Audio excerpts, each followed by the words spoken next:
लीजिए सुनिए मुंशी प्रेमचंद की लिखी बाल कहानी दक्षिण अफ्रीका में शेर का शिकार। मेरी यानी समीर गोस्वामी की आवाज में। एक मशहूर शिकारी ने एक शेर के शिकार का हाल लिखा है। आज हम उसकी कथा उसी की जबान से सुनाते हैं। कई साल हुए एक दिन मैं नैरोबी की एक चौड़ी गली से जा रहा था कि एक शेरनी पर नजर पड़ी जो अपने 2 बच्चों समेत झाड़ियों की तरफ चली जा रही थी। शायद शिकार की तलाश में बस्ती में घुस आई थी। उसे देखते ही मैं लपक कर अपने घर आया और राइफल लेकर फिर उसी तरफ चला। संयोग से चांदनी रात थी। मैंने आसानी से शेरनी को मार डाला और उसके दोनों बच्चों को पकड़ लिया। इन बच्चों की उम्र ज्यादा न थी, सिर्फ 3 हफ्ते के मालूम होते थे। एक नर था, दूसरा मादा।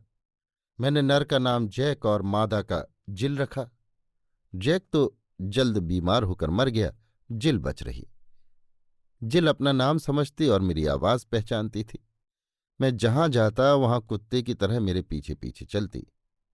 मेरे कमरे में फर्श पर लेटी रहती थी। अक्सर मेरे पैरों पर सो जाती और जगाने के बाद अपने पंजे मेरे घुटनों पर रखकर बिल्ली की तरह मेरा सिर अपने चेहरे पर मलती। एक दिन चांदनी रात में जिल को साथ लेकर सैर के लिए निकला। हम दोनों खुशी के साथ सड़क पर चल रहे थे। मैं ये बिल्कुल भूल गया था कि उस होटल में नाच होने वाला है।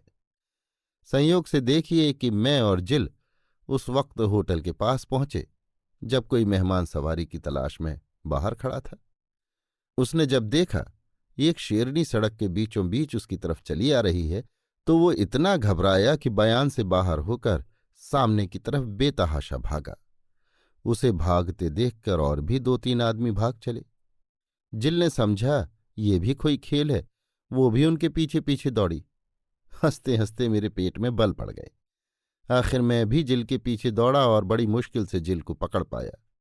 यद्यपि उसने किसी को घायल नहीं किया, मगर आनंद की जिंदगी बिताने वालों की बहादुरी की कलई खुल गई। फिर मैं जिल को लेकर चांदनी रात में कभी बाहर न निकला। एक दिन मैं एक जगह दावत खाने गया। वहां से अपने बंगले की तरफ चला तो आधी रात हो गई थी। आधा रास्ता तय कर चुका था कि एकाएक बंदूक के चलने की आवाज सुनाई दी।